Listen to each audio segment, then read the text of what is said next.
Hello, folks. We are doing video number 2, and it's Kevin here with us, and he's going to be discussing the stressful situation with me. So let's get started. Good afternoon. Hi, how's it going, Kevin? Good. So I wanted to talk to you about the situation with guns in America. Okay. I just think that there are not enough rules and regulations regarding the guns, and the laws. The people who make the laws, they're sort of shy and hesitant. My feeling is that I do understand the argument that everyone should have keep their guns and the Second Amendment, but I think that really covers only handguns and firearms as opposed to the war weapons. Okay.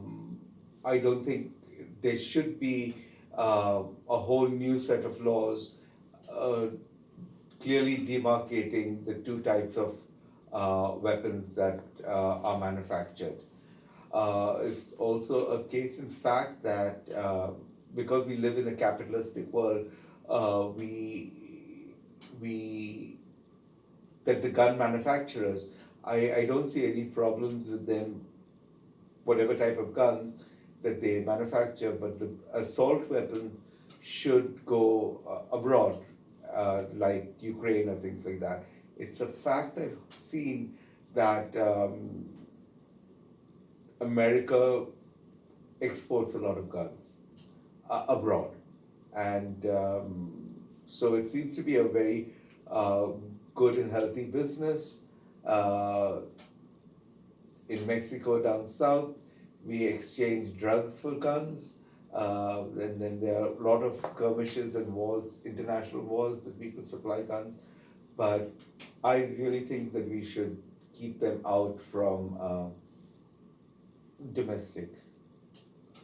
The argument is that uh, it doesn't change anything, but we've seen, if you've looked at the last 20 years, statistics out of um, Australia, Japan, and others, uh, where they really have strong laws, there aren't any shootings. I'm not saying they're not, but the percentage of shootings are a lot smaller. I also, and although you might say that just today the former prime minister of Japan got shot, was assassinated yesterday, but just the exception proves the point for me. They've never had a killing over there for ages. Scandinavia too. And I just think that you open up all the opportunities for accidents, gun-related accidents. Um, People don't keep it in a safe place. They are there are a lot of accidents by cleaning and just maintaining them. Children get into um,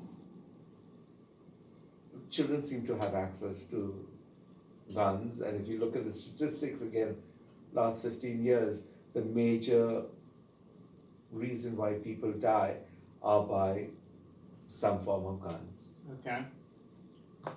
And I'm not saying bad, there shouldn't be any. I mean, there would be some, but not by assault weapons, especially when you get into man-childs who pick up guns with their hormones raging and then they go into schools and shoots. You're asking for it. Okay. That's my spiel for the day. All right. Well, great. One thing I caught was that you did you say that there are going to be some casualties from guns?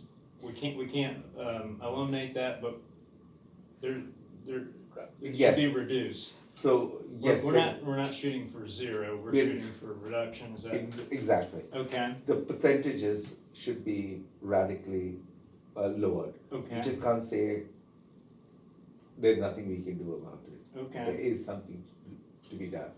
all right. Some points that I caught were, regulation needs to differentiate, um, things between the handgun and the war weapon. The assault weaponry, and then the small arm fire, the Colts and the .22s and all that Okay. stuff. We're not recognizing that, and the regulation could kind of open that door for us to segregate the two. You could need to explore so that one can negotiate between the two parties who want to keep their guns and the people who don't. Okay, So there's a lot of safety involved, and then you tweak the laws accordingly. Yes. okay, and then the kind of the part of an overlying issue is manufacturing. We're big into distributing guns. We're a major supplier. Right. I'm just thinking about capitalism. We live in a capitalistic country, so manufacture is very important for Yeah. any. And then we love to have that bragging rights of manufactured in America. I'm not saying you can have all that, but Okay. Yeah, so I guess one thought is, you come across as very cultured, and Okay, thank you. I'm kind of the typical American in a way. I mean, I'm early middle aged. I'm a white man, and I'm gonna have kind of my perceptions, and so is it is there some issues with that when you're when you're coming in from a different culture? Because you're bringing in a different viewpoint than Yes. than the typical me, even though Okay. even though I probably feel different than the typical Mhm. American. Yes, I think it When is. when you bring that in, it's, I think it'd be hard to kind of overcome some of that, because you've got a more well-rounded snapshot, Right. and you're typically kind of looking at people with a smaller Worldview. focus. Okay. So, what do you think when you're dealing with that? Okay, so we're dealing slightly with stereotypes right now, and culture is a big thing, Yeah. and worldviews and stuff like that. But it's also something to do with society's values. Okay. As you describe yourself as white Midwestern, you grow up in a culture, and with the Second Amendment as your birthright. Okay. Respecting all that, with growing up, you grew up with Daniel Boone and Davy Crockett and the other Gregory Peck and I forget the biggest cowboy of them all, John Wayne. John Wayne, of Yeah. course. Okay. So you're steeped in that culture, Yeah. not culture but values, and Mhm. the most important thing was land. This land is my land. This land is Okay. your land. Well, my culture and the values that come through are totally different. And that's what guides me as my lifestyle. So it depends, as you said, also, although steeped in the culture and the values, how you choose to live your life could be different from your environment and the things that, all these stereotypes that a white American Midwestern boy is supposed to do. Nowadays, coon hats and Davy Crockett type of BB guns are frowned upon. So the culture changes. Yeah. It's not as ubiquitous as it was in the 1950s or something, 60s when you're growing up. So it's an awareness of all these different factors and changes, and then navigating one's life through it.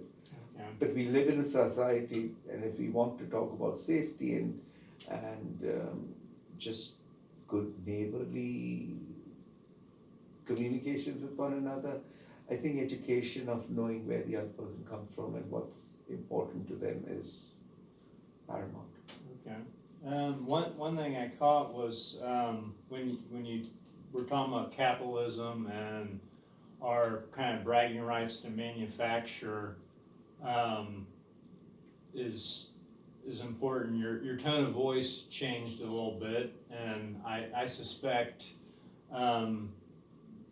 that's coming from a different culture where capitalism the importance isn't placed as high as it is in the US. Is that why I picked that up, or am I just No, reading into something that, I shouldn't be reading into? No, I think you're reading it too much into it. I want to acknowledge the fact that money makes the world go round, especially in America, everywhere else also. But for America, progress since 1940, since the Industrial Revolution, um, it's the economics. Okay, And that's the thing that really pushes change, pushes values, and just makes society go around. So I just want to pay attention to it, but then tell you all the things that could go wrong. okay. So it's maybe something we just kind of take for granted in our culture. You know. Yes, Okay. yes. All right. Well, great. That's all I've got. Okay. And thanks for taking the time. Absolutely, thank you. Appreciate it. Let me know if you need to read it.